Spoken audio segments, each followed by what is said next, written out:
For those just joining us, we are going to wait a minute or two to begin.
Well, good morning, Somerville Public Schools. This is not Dillboy, and we are not all physically together except in spirit. But nonetheless, we are pretty excited to kick off this 2020 school year. With us today, we're going to begin with our chair, Carrie Norman, of our school committee, to give a brief welcome. Good morning and welcome on behalf of the Somerville School Committee. We are so grateful that you are all with us, whether you're new to our community or some of our returning champions. We need you now more than ever. Last night, one of my sons reminded me, he goes, "Mom, remember when the winter of snow and going to June 30th seemed like a big deal? It was nothing. We just didn't know." And I thought, yeah, this is a whole different world. In the 15 years my family's been in the Somerville schools, we have never seen anything like this, both in terms of challenges and devastation, but also in terms of coming together and true humanity. It has both personally, but us collectively, it has been both an extremely difficult, uncertain time and also a time that I've been so proud. Small gestures, large gestures, and you all need to know that you are some of the most important adults in our kids' lives, right? Teachers, paras, secretaries, deans of students, coaches, principals, everyone who has come together as a community. Our kids need you more than ever because they are isolated, and those relationships that you have forged before and will continue to foster, even if it's remotely or however we can develop this over time, it's so important. COVID has taught us both that our lives are very intertwined and that all of our needs are so individual. It's also really further revealed the inequities, both in education, healthcare, employment. And I can say on behalf of the school committee, we are deeply committed to not just build on the work that we've started, but to hopefully accelerate it. And the silver lining of COVID has got to be that we don't go back to what we had before, but that we are able to envision new and better ways. And so with all my heart, I want to say thank you to every educator, every staff member across the district. Mrs. Skipper. Thank you, Chair Norman. So good morning again, everyone. I'd like to begin by thanking each of you for your hard work, flexibility, and commitment over the past 6 months.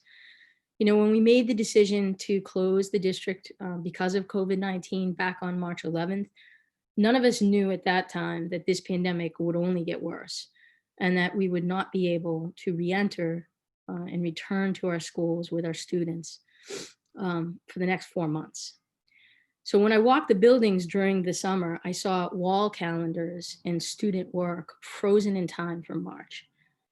And it made me sad to think of the things we normally get to celebrate at the end of the year that we simply could not. And if anyone had told me on March 11th, or even in July, that we would have to begin the year again this way, I would not have believed them. But here we are. The past 6 months have brought for all of us so many challenges and changes, not only as educators, but as children, as parents, as grandparents, as siblings. Some of us have experienced intimately the ravages of COVID-19, either by our own sickness or by the sickness of a loved one, or in the worst cases and the saddest cases, by death. For those lucky enough to not have that been the case, you've not escaped COVID entirely, as you and your family have to decide who you can visit, eat a meal with, share a home with, all things that we took for granted before, but no longer can.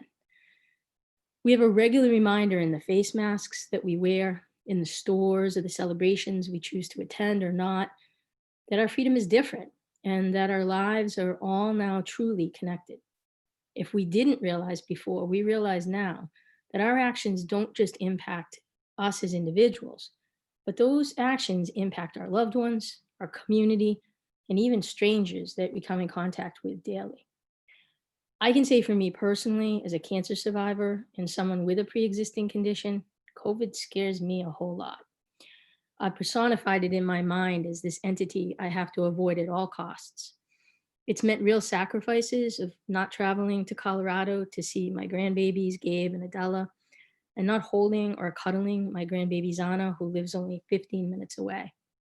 It's kept me from doing the thing that I most enjoy, which is hugging and spending time and being affectionate with my friends and my family.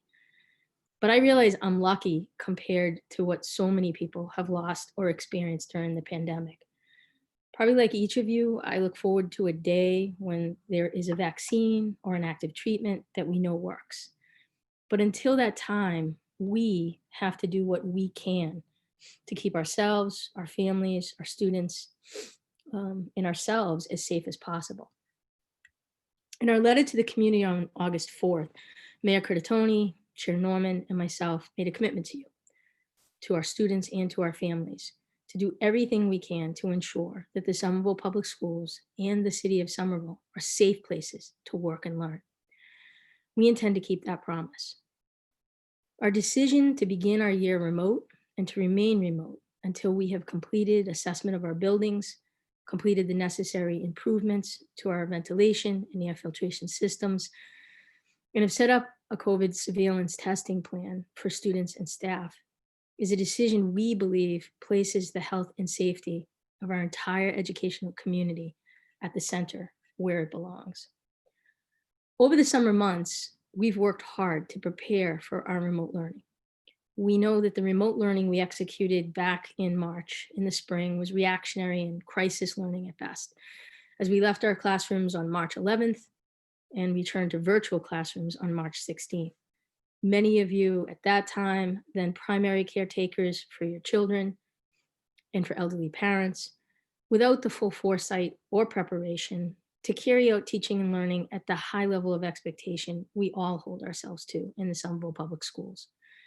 And for our students and families, that period of time brought with it not just the crisis of childcare and the fast track to an entirely different way of learning, but other real world issues of job loss, of food insecurity, of inadequate and unstable housing, and COVID related sickness. But today, August 31st, 2020, we embark on a very different journey in SPS. Our educators and district staff have worked long and hard together over the past few months to bring clarity to what impactful remote learning can look like and what supports our educators, students, and families need to ensure that positive impact. Our students and families, though they will not run into the buildings, down the halls, into your classrooms physically right now, they will show up eagerly into your virtual classrooms with the same anticipation, same sense of happiness, and hope that makes all of our nerves melt away on the first day of school. They already want to know who you are, what you're like. They want to see your smile and be able to say, that's my teacher, that's my counselor, that's my principal.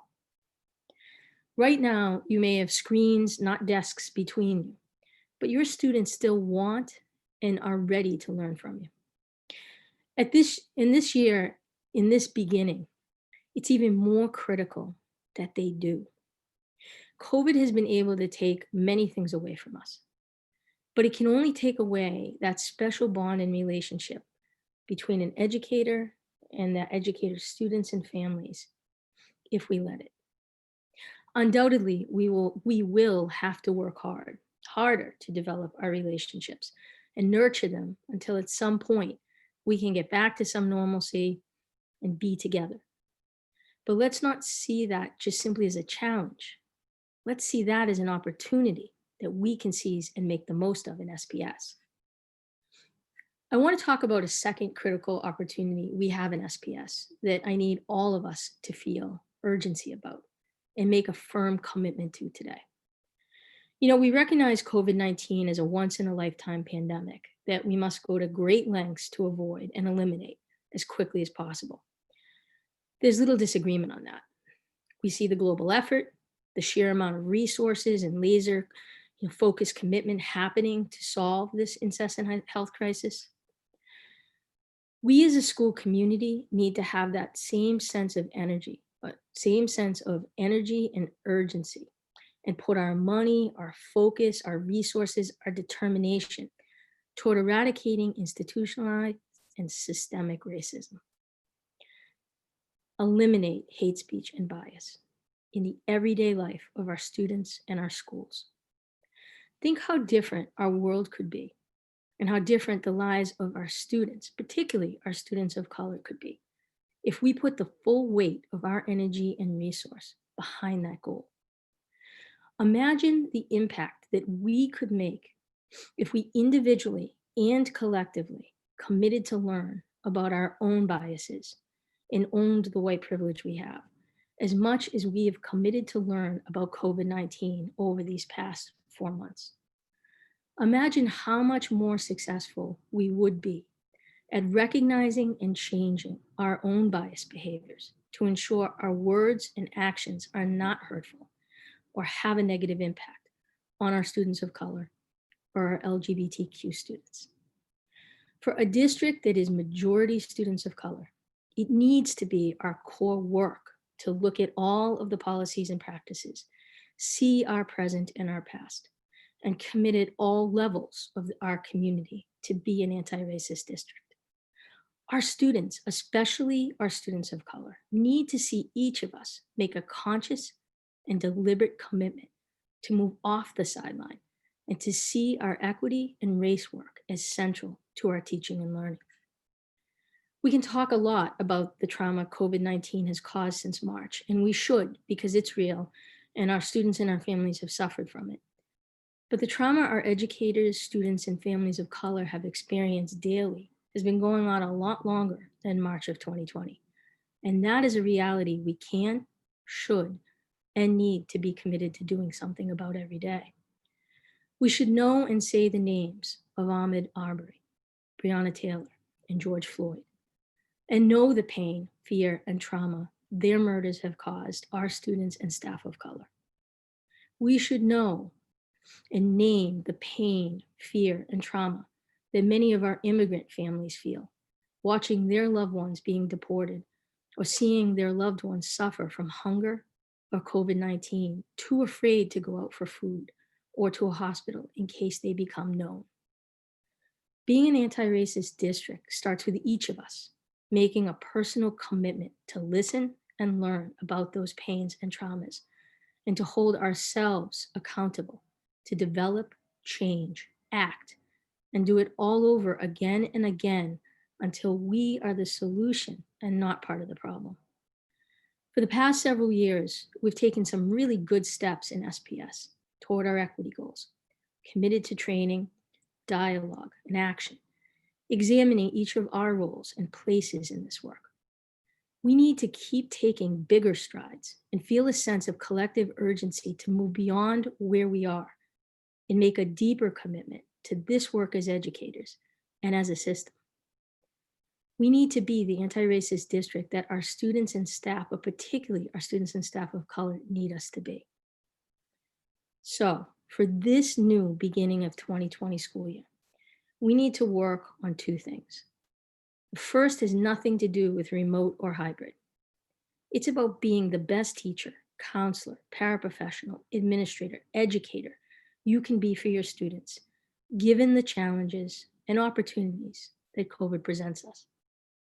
That means each time you are in front of your students, whether on the screen or in person, prioritize building relationships with them so that they want to keep coming back, especially when it's hard.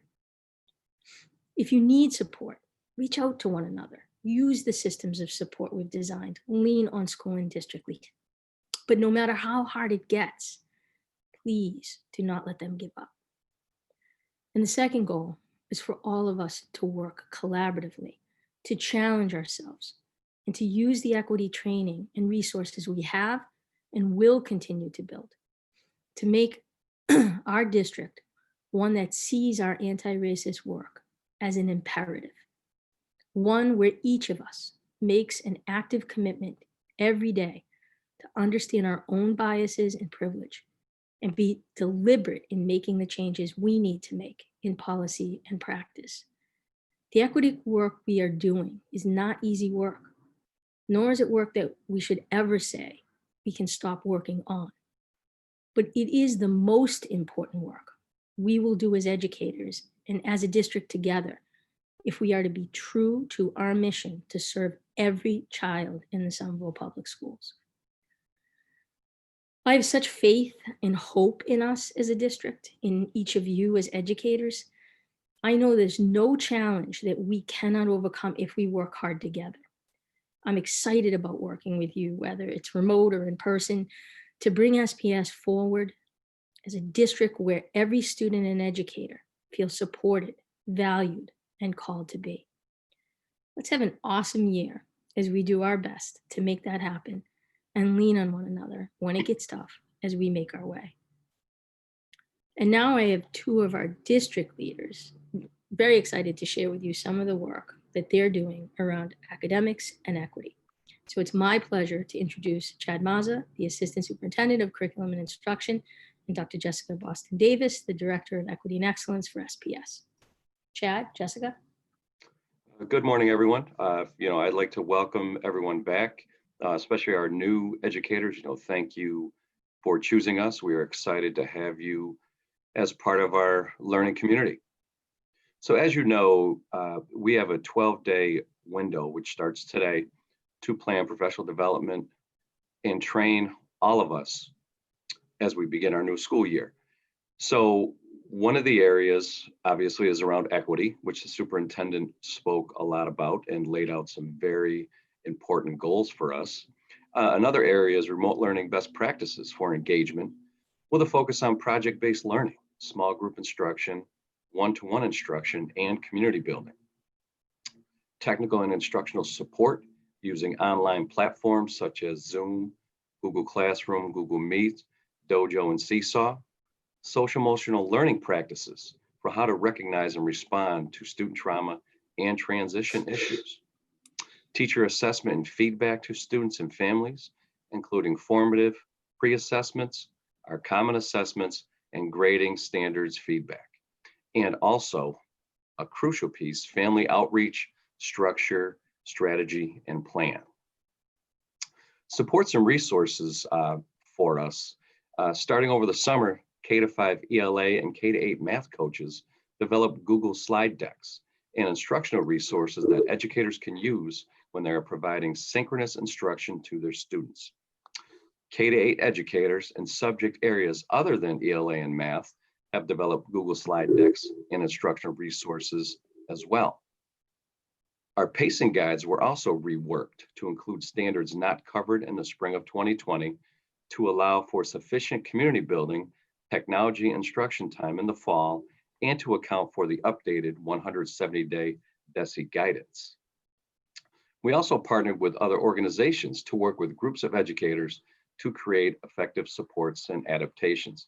Examples would include working with our Leslie University partners through the BioGen grant to adapt our grades 6 through 8 math and science curriculum, and working with Boston University Wheelock College of Education to adapt our newly developed K-5 science units to be delivered in a remote setting. Another exciting piece is K-8 grade level kits of materials for each student that will help them better engage in learning in both in-person and remote environments. We also have EdTech resources. The EdTech group created office hours, which was a recurring virtual space for any staff to ask questions and to check in with colleagues. And it's exciting to know that more than 40 educators with district representation across nearly all schools. The EdTech team is also developing a library of how-to guides, videos, and other resources for staff, students, and families translated into multiple languages, which will be a central focus moving forward. A couple of academic points for everybody as we move into this new learning year. We need to maximize the amount of quality time that teachers and students get to interact with each other. The idea of implementing more small group and individual learning experience that better engages students, increases personalized learning, and targets the needs of individual students by differentiating instruction to embrace different needs and learning styles. To also incorporate frequent feedback opportunities, whether it's verbal, written, peer, to help guide students' learning and development. And then the asynchronous work that our students will be getting needs to be designed in a way for students of different abilities and skills so they can access them independently and require minimal at-home adult support. Scheduling, weekly parent information sessions, maybe a 20 to 30-minute block to review weekly plans and expectations with parents, with interpreters, not required, but strongly recommended. We want to make sure our parents and our families know exactly what to expect on a weekly basis, and it furthers to build community. Teachers provide synchronous, increased synchronous instruction. This includes whole class, small group, and one-to-one. Special education and SEI services must be provided per IEP and ELL guidelines, and also to create a blend of whole class and small group instruction to ensure students have full schedules of synchronous and asynchronous learning. A major piece of this is around relationship building. We learned during the spring closure how crucial strong teacher-student family relationships are in order to promote student well-being and effective learning. We need to provide time early in the year to allow for our educators to reach out, be it in virtual or in person, safe outdoor spaces to meet directly with families to begin building relationships and connections beyond the screen. Creating and sharing resources to help educators build strong communities and explicitly teach and embed social emotional learning skills in the first few weeks of school. Creating space and schedules that allow for weekly community meetings. Increasing outreach and support to families who may not have engaged or participated as much as desired during the spring closure, as well as continuing to identify and remove barriers that prevent families and students from fully engaging. And given that many students, families, and staff have experienced hardships during the pandemic and closure, a variety of social, emotional, and mental health supports are definitely needed to be in place.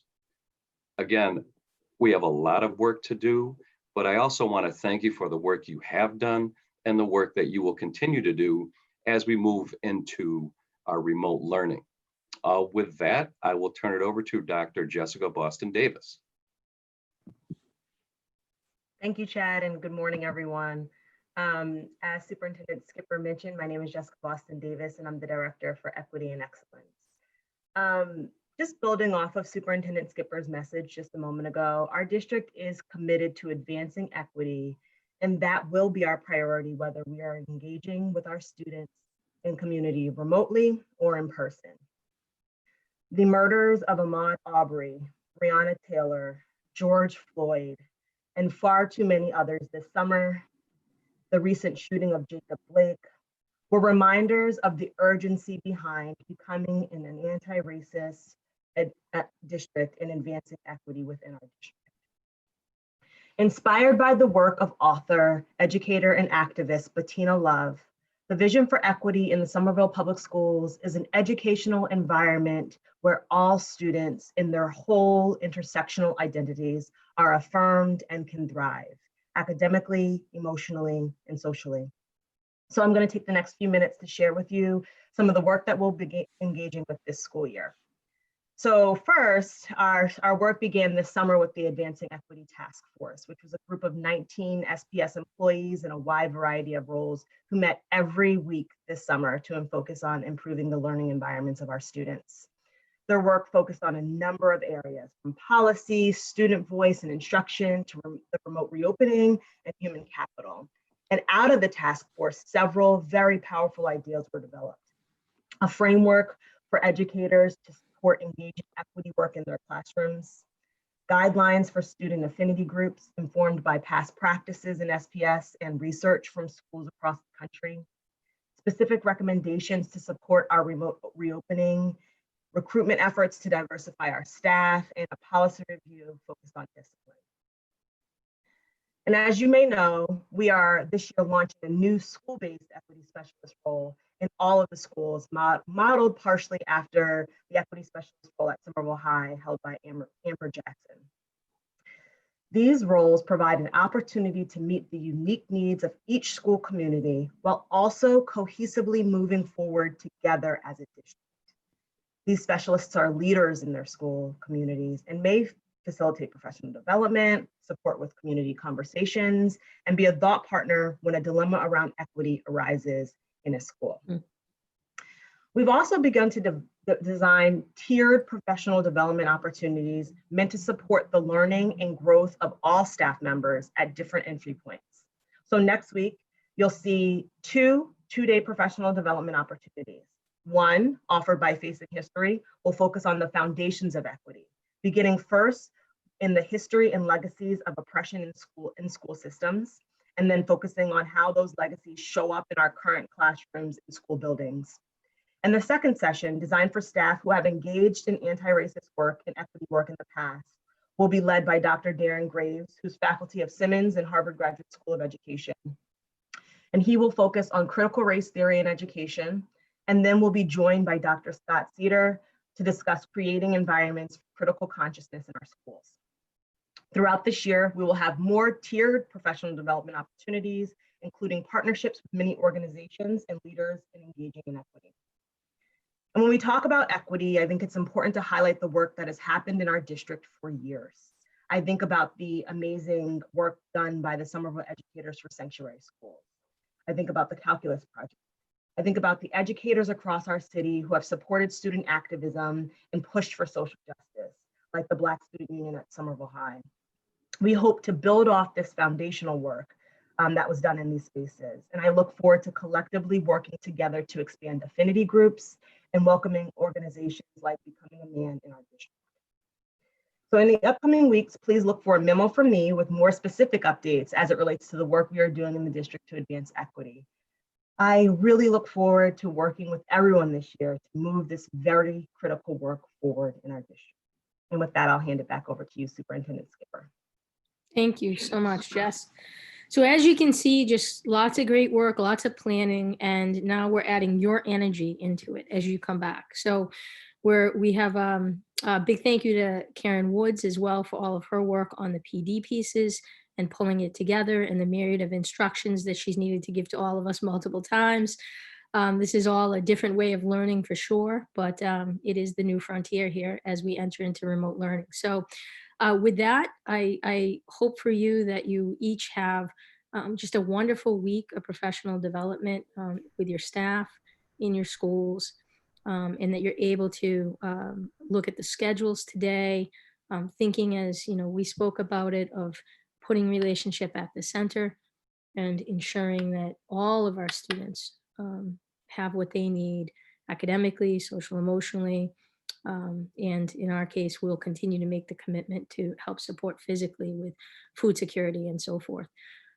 This is, that schedule is going to be the resource for those students to learn from you and to develop and to be the young people, the amazing young people that they can be. So with that, we're going to let you get into your school teams, and thank you very much. And we now that we have a YouTube station, apparently, our channel, I have to figure out what to do with this YouTube station or channel, but we'll be back in touch on that as we give it a little bit more thought. But thanks again for watching, and look forward to seeing you out in the Zooms and at some point in person. Take care. Thank you. Bye.